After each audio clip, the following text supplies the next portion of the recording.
Now we have all of these expressions to describe equilibrium and the ideal ratio of products and reactants for a reaction.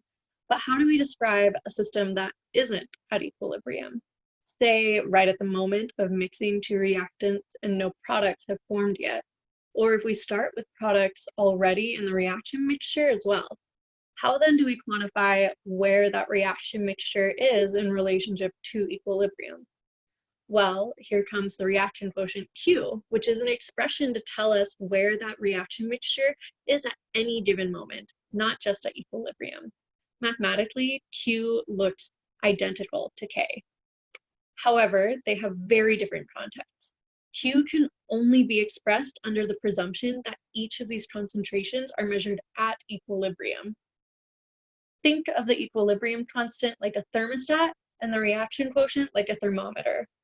The thermostat shows the temperature you'd like your house to reach, but the thermometer shows the temperature the house is currently at. Given enough time and with a good enough air conditioner, the thermometer should eventually reach the same value as the thermostat. The same goes for Q and K. What can we learn from comparing Q and K? Well, we can assume that if Q is equal to K, the system is at equilibrium. That's simple enough, but how about if Q is less than K?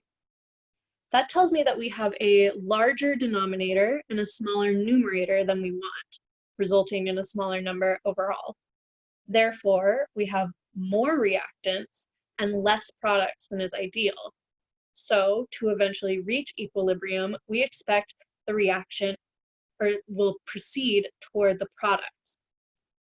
The opposite is true for when Q is greater than K, because now there are more products and less reactants than desired. The reaction will move toward the reactants to make up for the deficiency. And just like with Kp, we can use Qp so long as we're always comparing Q and K between the same phases.